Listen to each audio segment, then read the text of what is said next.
The only remnant of the murdered Congolese independence leader, Patrice Lumumba, a gold tooth, was returned to his family during a ceremony in Brussels on June 20, 2022. His assassination is a reminder of Belgium's brutal colonial history.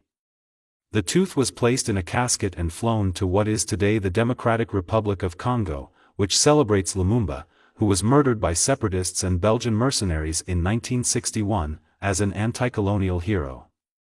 Shot dead by a firing squad, his body was then buried in a shallow grave, dug up, transported 200 kilometers, interred again, exhumed, hacked to pieces, and finally dissolved in acid. Gerard Sout, the commissioner of the Belgian police, claimed subsequently that he had taken the tooth and had overseen and participated in the destruction of the remains. He mentioned 2 of the corpse's fingers and a second tooth, but they have not been discovered. Sout's impulse to take the corpse pieces home as morbid souvenirs matched the actions of European colonial officials over the years who took remains as mementos. But it also functioned as the last act of degrading an adversary of Belgium. The teeth and fingers Sout grabbed were a form of hunting trophy, as he put it in a video he was in from 1999.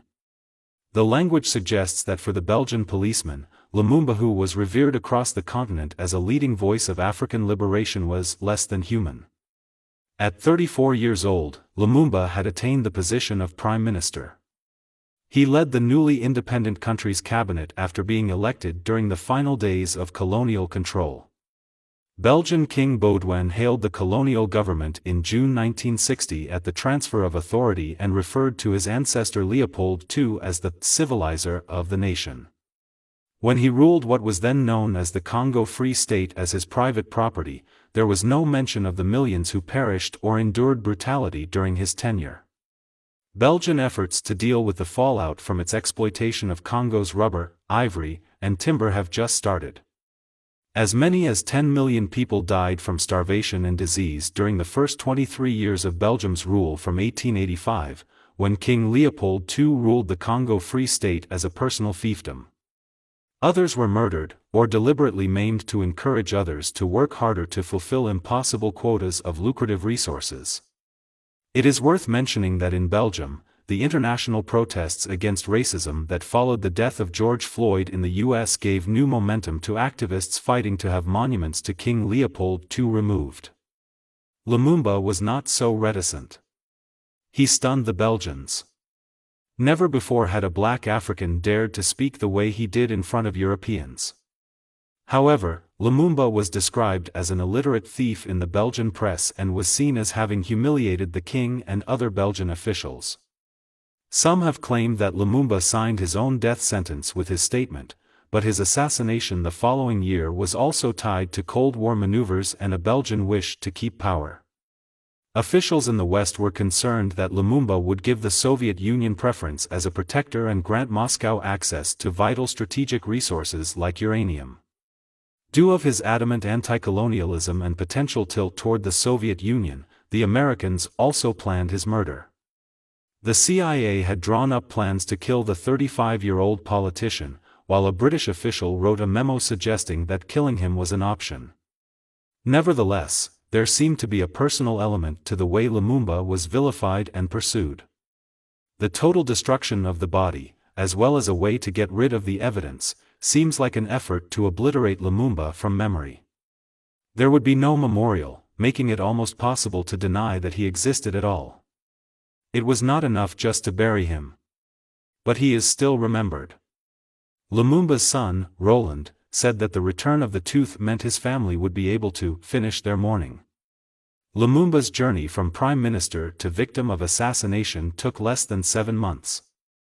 Shortly after independence, the country was hit by a secessionist crisis as the mineral-rich southeastern Katanga province declared that it was splitting off from the rest of the country.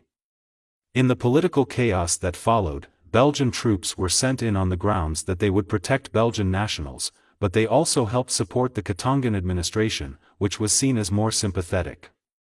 Colonel Joseph Mobutu, the army chief of staff, seized power just over a week later. Lumumba was then placed under house arrest, escaped and rearrested in December 1960, before being held in the west of the country. His presence there was seen as a possible source of instability, and the Belgian government encouraged his transfer to Katanga. During the flight there on January 16, 1961, he was assaulted. He was also beaten on arrival as the Katangan leaders pondered what to do with him. Eventually, it was decided that he would face a firing squad, and on January 17, he was shot, along with 2 allies. This is when Police Commissioner Sote stepped in. Realizing that the bodies could be discovered, a decision was taken to make them disappear once and for all. Armed with saws, sulfuric acid, face masks, and whiskey, Sote then led a team to move, destroy, and dispose of the remains. It was a process that he was later to describe as traveling to the depths of hell. But it was not until nearly 40 years later, in 1999, that he publicly acknowledged that he was involved and that he still had a tooth in his possession. He said he had gotten rid of the other body parts he had taken. It is not known what Sote did with the tooth when it was in his possession. A photograph shows it in a padded box, but whether it was on display is not clear. But it did remain in his family. It resurfaced in 2016 when Sote's daughter, b0dy, gave an interview to Belgian magazine Humo, published just before the 55th anniversary of Lumumba's killing. She said her father had kept a private archive and, though after his death in 2000, a lot was thrown away, she was able to save interesting things. The tooth was then seized by the Belgian police after a complaint was filed, and following a 4-year legal battle, a court ruled that it should be returned to the Lumumba family. With the return of the teeth, the former prime minister will have a final resting place in a special mausoleum in the capital, Kinshasa. Lumumba's murder and the brutal history of Belgian control of the Congo have been enduring sources of pain between the two countries. By returning the teeth, Belgium is hoping to draw a line under one of the most brutal and shameful episodes in the country's bloody exploitation of Central Africa.